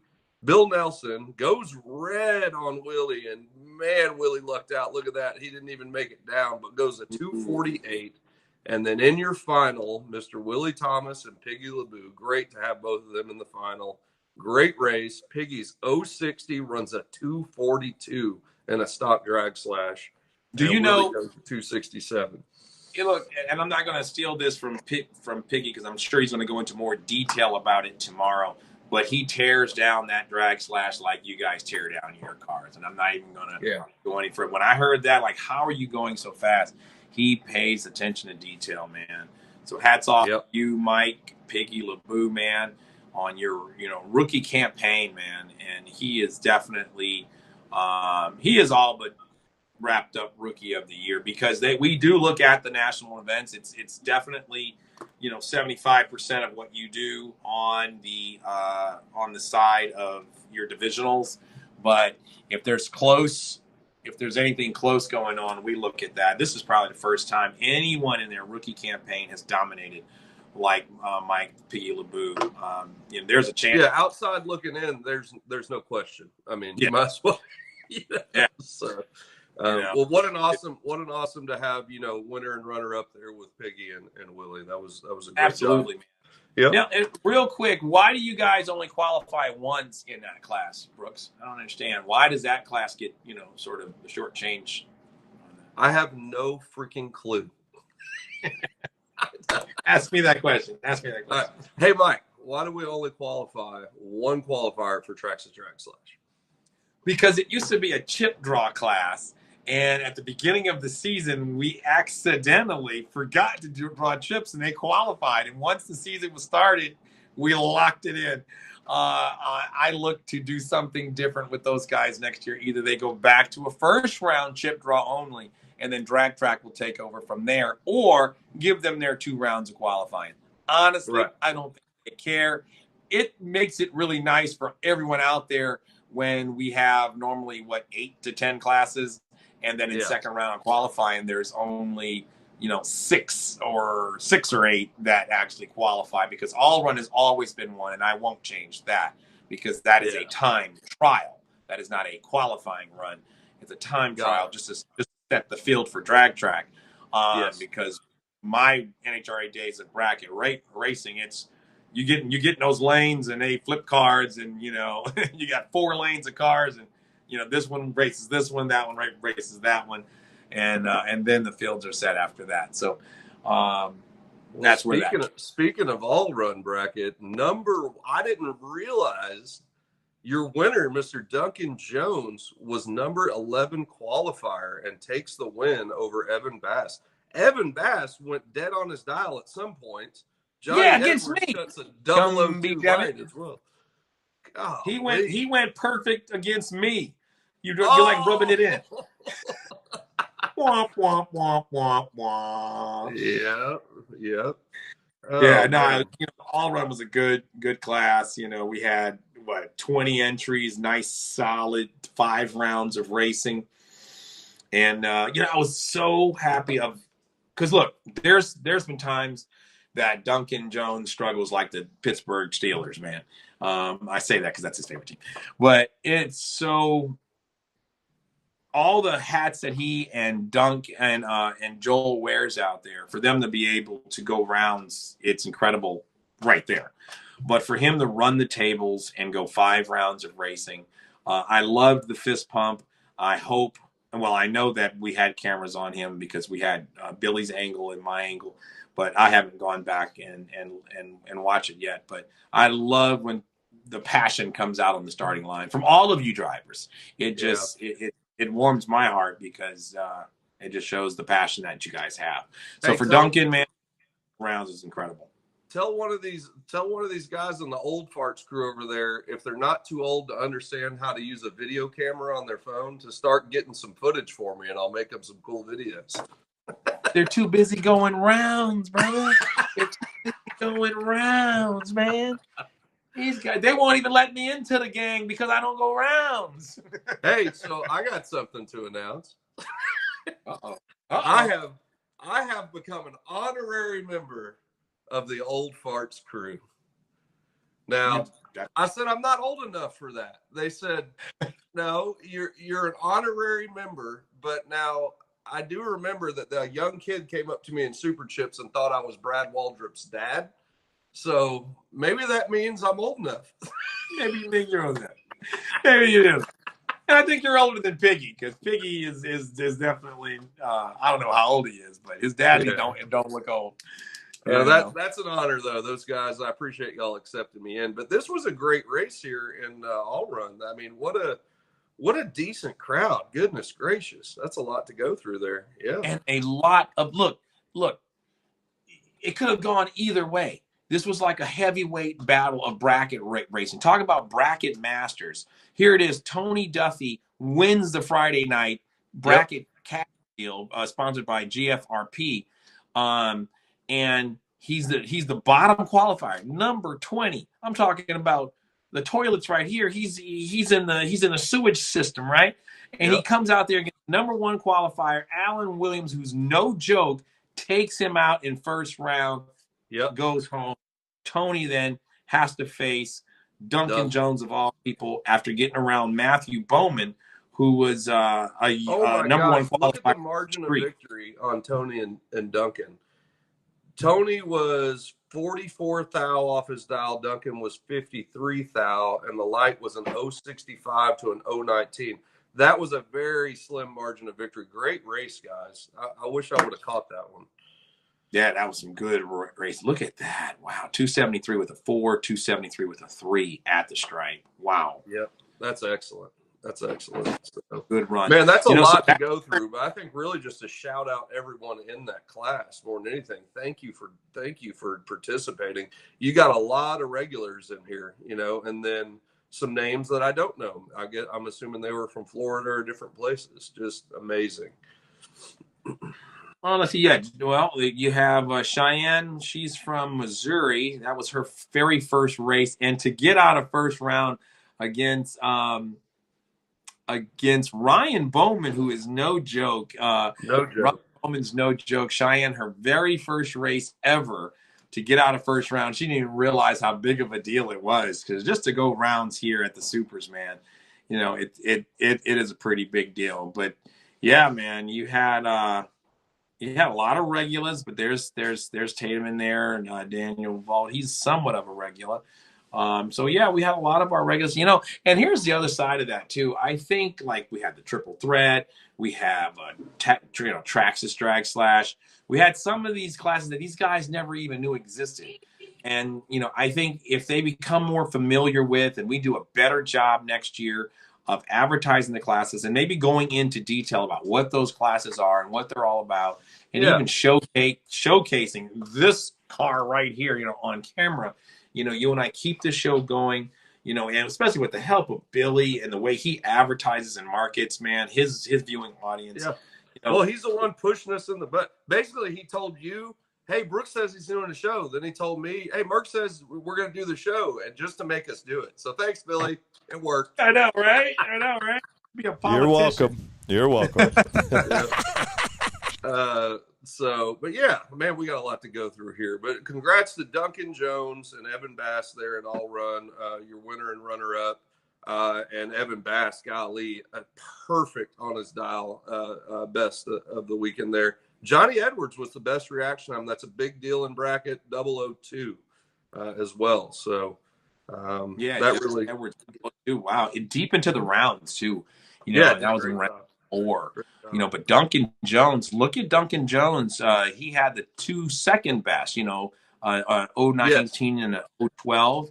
And then look at the other side, closest to dial. This is where it really matters at. Well, I guess they both do. But Brittany Gillespie, closest to her dial, 008. So these are just like honorable mentions, guys, because we did have 20 racers. But Duncan Jones then had the next best 3 with an 022, an 033, and an 036 off of his dial. Great job, Duncan, man. I know, and you should be, Duncan, extremely proud of your racing program and where it's turning around at. And hopefully this will continue on this way as we have 3 races to go in the countdown to the championship here in Texas. Yeah, great job, guys. That's a great class. So moving along to, where are we? Did we skip top alcohol? We skipped top alcohol. alcohol. Oh, yeah. No, let's skip top alcohol. We don't want to talk about top alcohol. Was there a top alcohol class? Let me delete this. Hold on a second. Yeah. So this is well, we know what happened with MERC and top alcohol, but decent field there. We had 7 guys in top alcohol, and these cars are tough to maintain. So MERC himself, Mr. Dwayne Cooley, Brandon Mares, Brandon Bass, Ken Loopy, thank you, Drag Race Concepts, AD, and Mike Barge. So, man, and wasn't just, am I not seeing qualifying? It was just straight off the trailer, no qualifying, right? I don't know why. No, here it is. I scrolled down a little bit. And, Dwayne Cooley came in as one qualifier, went a 133 in first round, came back in Q2 final qualifying, and went an event best 128.9 as he is experimenting with that. Well, event best in qualifying. He later improved that in rounds in rounds 1 and 2. But let me mention something there. Has anyone realized that the 2S cars are going just as fast, if not faster, than the 3S cars? I think we need to highlight that right here, right now, because you're absolutely right. Top Fuel with a 3-cell battery, a lot of those cars were in. Yes, Mason Cooley did go a 122. Right. However, if you stack their 4 or 5 best times versus alcohol, I believe alcohol may even outperform them on an average. So if you look at an average, it's really close. But 127, 120. I'm gonna stir the pot here. I'm gonna stir the pot like Billy does sometimes. I'm telling you, we brought up the gentleman out of Florida, these new 4-pole motors in these cars. Mr. Cooley's going to allow me to use his backup rail because I understand the tuning on those, but I don't understand what a foam tire chassis needs. So next year, between the help of Dwayne and myself, with me understanding the knowledge of how to tune one, but not knowing what his chassis needs, I'm going to try to translate that to him And I want to do what Mr. Dwayne Miller's doing. I want to help the coolies by being a hired gun, get a 2S car consistently in the low 120s, and then run both classes with a 2S battery. In the future, I see no need whatsoever for a 3S battery.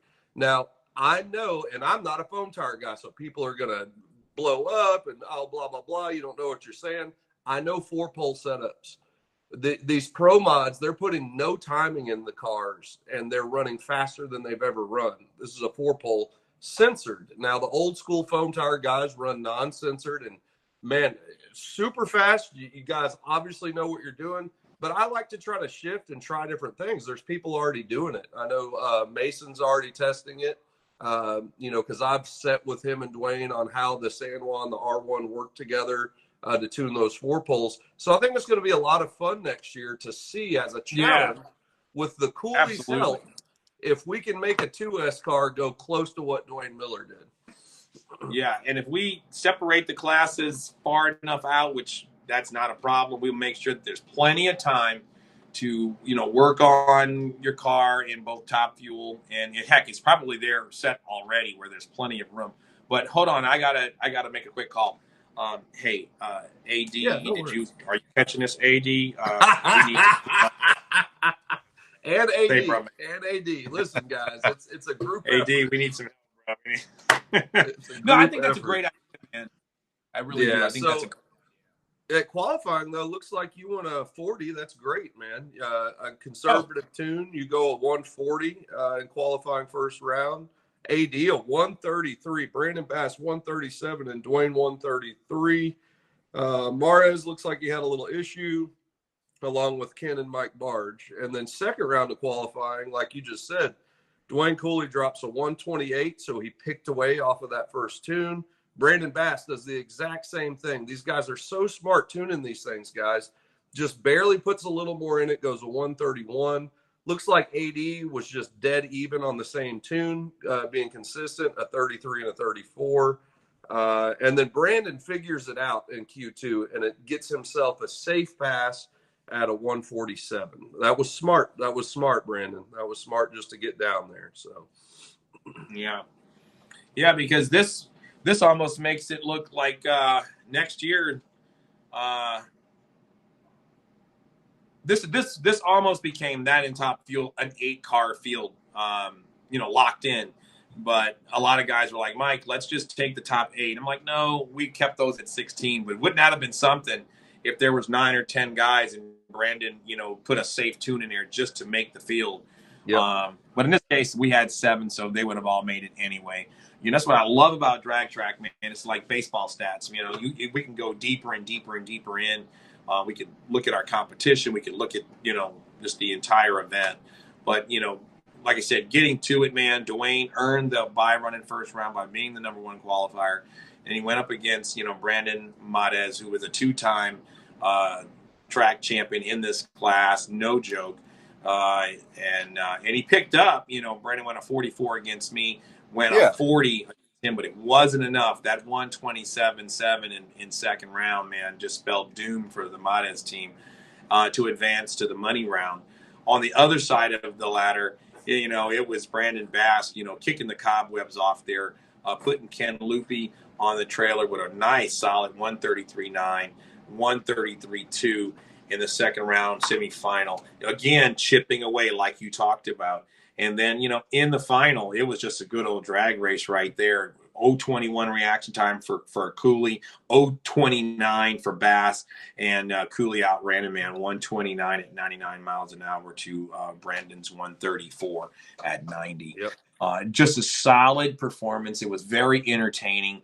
Other than miss. Oh, I lost you for a second. I can hear you now, I think. Hello? Hello? Oh, got you, buddy. Got you. Sorry. Just lost you for a minute. Okay.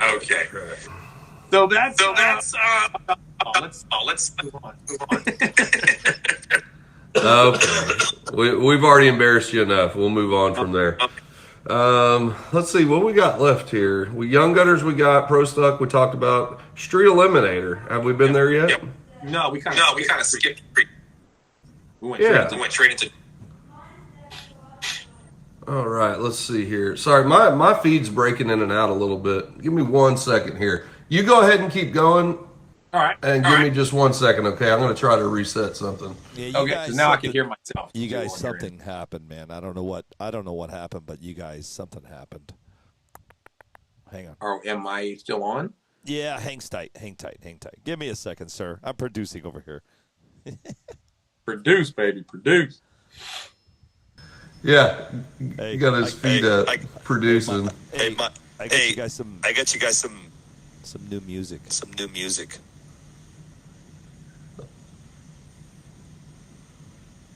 I don't know what happened, bro. My feed, I just killed my video for a minute. I'm good. I can hear. You guys were doing good. And all of a sudden, gone. Hello? God. No, you're still there. Yeah, we're still here. I think it's I'm the problem. We're just hearing like Check. Somebody comment down there. Tell us if y'all can hear us. I know whenever I talk it's on that end. That wasn't like that. Tony Duffy says it's on MERC's end only. Everyone else sounds good, apparently. I was gonna say, man, something 100%. You mean I click off? Yeah, click out and click in. Clickety. Boom. Boom. But why is I'm going to roll into... Can you hear me good, Bill? Yeah, but Billy? what do you got left? We're at an hour and 40 minutes right now, Brooks. What do you guys got? Yeah, I got 2 left, and he was saving it for. I was trying to move it quicker, but you know what I mean. You're good. Yeah, so let me run through Quick 32 real quick, and then we'll quickly go through Pro Street Outlaw. I think all of our guys have seen what happened there. But in Quick 32, this is where I got knocked out too. This is something I really love. But regardless, a good field there in Quick 32. We got to 30 cars in Quick 32. It'd be hard to go through everyone's name. A lot of them being the Pro Street guys running Quick 32 as well to get extra test passes. Joey, yeah, and the majority you see in here, other than Richard Madera, let's see, Womack, Marvin Jackson ran it. Most of these guys were no prep guys, but a great bracket class. Basically, the fastest cars there qualify for a bracket. And man, I was really happy to see. I think Alan did really well, didn't he? There, MERC, can you hear us? Yeah, I can hear you. Loud. Yeah, Alan Williams, runner up, man. Was really happy for him. Just such a consistent racer there, and Mike Piggy LeBou. So. Really, we've gone pretty far here, Merc. Let's let Mike kind of recap on Billy's show on Street Eliminator tomorrow, because he'll be talking about his stuff. Yeah. All right. Well, you saved it for last, but I think everybody knows what happened. Yeah. Pro Street. Yeah, it was incredible for me to see out there.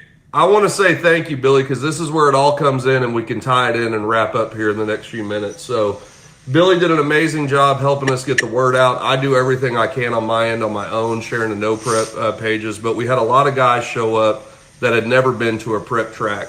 And guys, there's a reason I like it there. You know, there's a reason I like it because if you learn the prep routine there, you don't need to over prep. It's actually easier on your electronics. I had a lot of guys talking about battery sag and voltage drop, you know, on Friday and then on Sunday. Well, yeah, because you got to adapt to the track. You could almost put a dry tire, your car down dry with one skim coat and run almost the same number. But regardless, the future is bright for us here. We'll continue on, and we thank you, Billy, for getting the word out. Seeing guys like Jordan Farrow show up, Marcus Knight, all of my Team Reckless guys, guys from New Mexico, Tyler, you know, these names that from all around, and thank you very much, everyone, for coming. You know, and showing that this is a fun surface to run on, you know, and we proved on Saturday that we can go quick immediately on a track like that. You know, I'd set my personal best, you know, Kevin Matos goes a 143 right away, first hit that morning, you know, and then myself with a 147, then Eli with a 148. And Supa, man, you know, listen, I know I'm part of their team and whatnot, but to watch the process of a gentleman like Aaron Supa how calm, detailed-oriented he is, how consistent he is picking away at a tune, not being stupid. The reason y'all hear me in my recaps talk about turning it down to go rounds is because I have a mentor in my ear constantly telling me, stop being an idiot. Don't try to drop a tenth and lose the round spinning the tires. Make the other guy beat you. So to watch Aaron Supa go through the field like that was amazing. And our local guys, JFab being out there, JFab can't come out. He's is a man of faith that has obligation Saturdays when we run all day Saturdays. So it's nice to see him let his wife let the whole family come out, support. Thank you for the sponsorship there. We're a different breed of people. There's different dynamics that come. But I think overall, as a whole, and we'll talk about this down the road, we got a lot of great feedback for the future. But what a great class, Merc. We had 30 cars, right? 30, so 60 total entries? Yeah, it was total of 3. My feet might be, so I don't know if it's crazy. I still coming through. Yeah, it's pretty bad. Bro, your feedback is really bad. The whole thing. Dude. I can finish it up real quick. We got to get out of here anyway, if that's all right. I don't know what happened. It was sounding good, and then all of a sudden we lost him. All right. Well, I'll wrap it up quick because we've got next week to go through in more detail. This has gone kind of long, so regardless, guys, I made you guys some music. What's that? I made you and Merc some music. All right, hit me. What is it?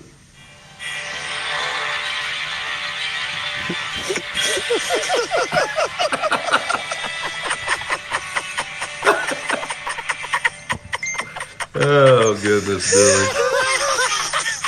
I was sitting there watching the Golden Globes or the whatever, and I'm like, that music is perfect for you too. Oh, my gosh. That's so funny. I love you, Brooks. I love you too, Billy. I love you too.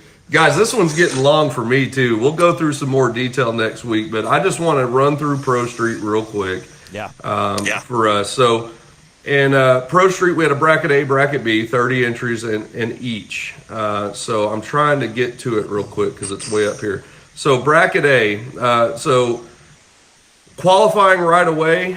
When we went to Saturday qualifying, the track was a little trickier. That's the thing about prep, guys. The temperature up and down changes it. But Q1, Aaron Supa goes a 158 to be a top qualifier in Q1. Joey Polk right behind him a 62. AJ right there a 62. Jared Mills 63. Jordan Farrow 66. So you see the consistency. That our track here, a 162, is pretty good right away. Going through the field there. And then ending up after Q2, AJ goes to the top, 154. Aaron stays where he's at. Joey's number 3. Jeremy Spangler drops a 162. Mike Basiglia, 163. Super stoked for those guys.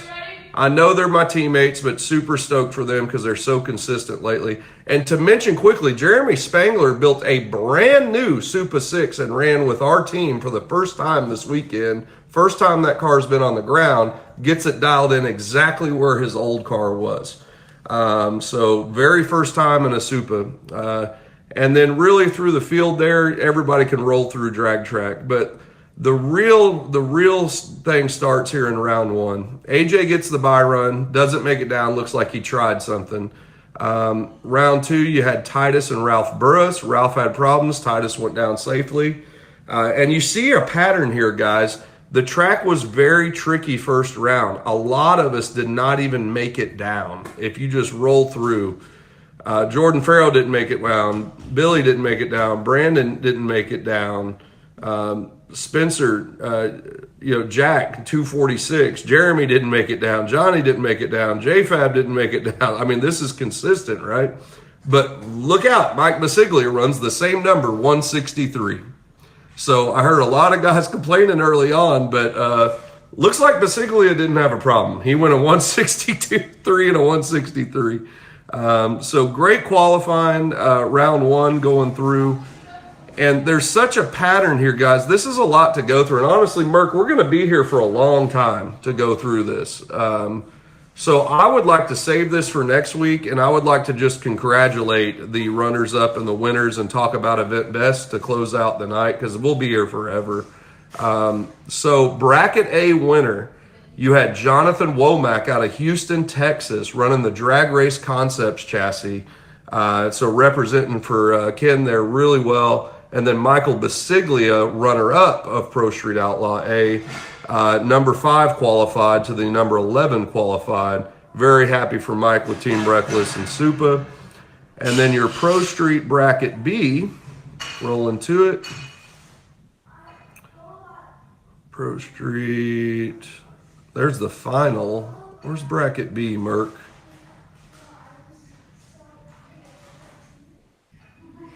Here we go. So bracket B, Supa, Aaron Supa takes the win on the bracket B with Jeremy Spangler, one of his drivers, in second place. So just amazing. So now you've got you've got Aaron and Jonathan Womack in the final, and what a final, guys! I've put a video up of that. If y'all haven't seen it, I've shared it everywhere.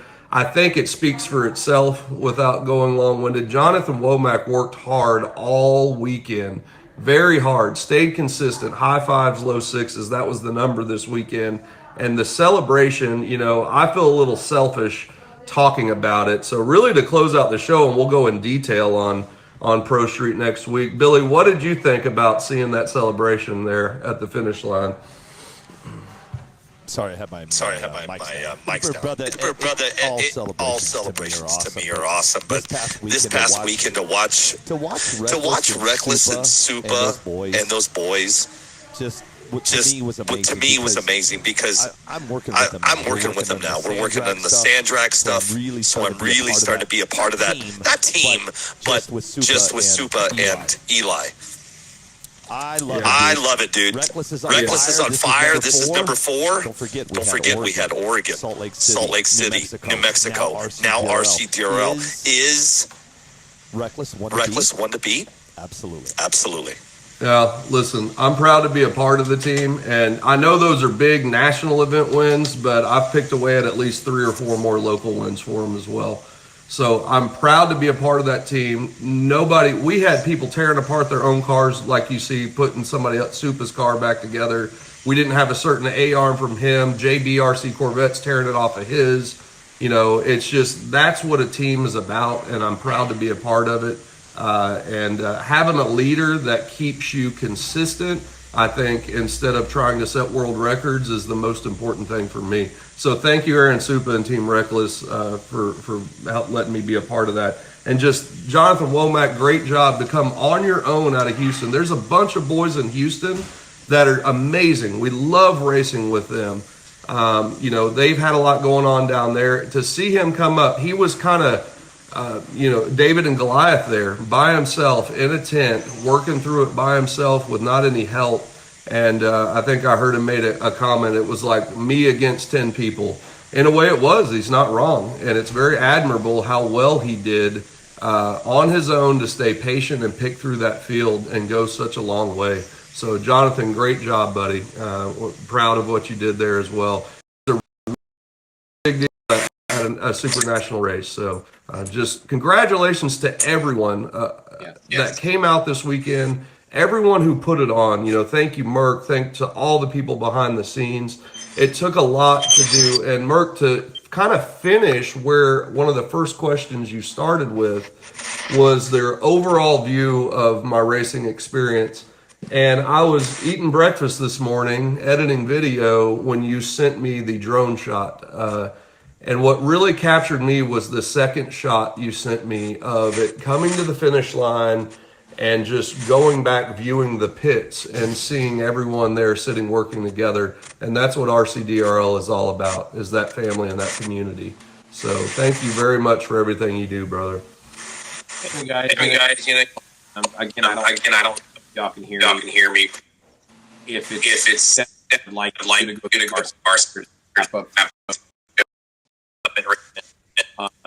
for help. Am I out?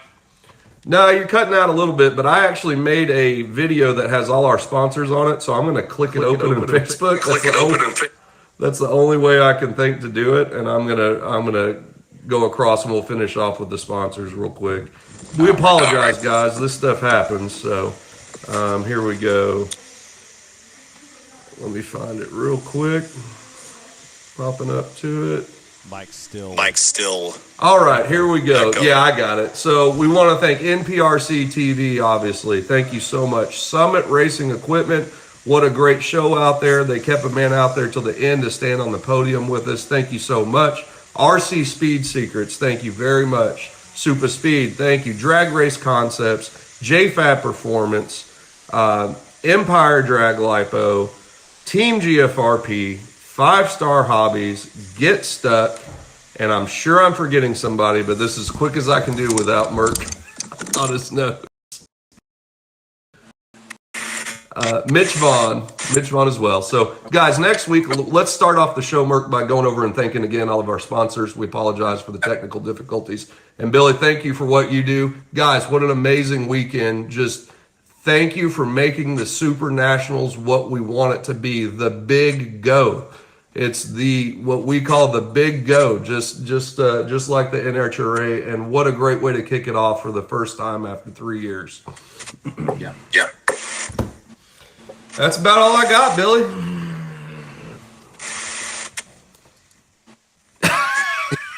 Hey, my system is echoing, so I'm not going to talk anymore. No worries. Guys, thanks for tuning in. Tune in next Tuesday, 7 p.m. Central, Track Talk with Brooks and MERC. We look forward to seeing you at RCDRL. Have a good night. Wait. All you guys, it's Zoom meeting time on Attention to the Pits on my way home. Y'all catch Billy in a second. I'll be on there. All right, guys.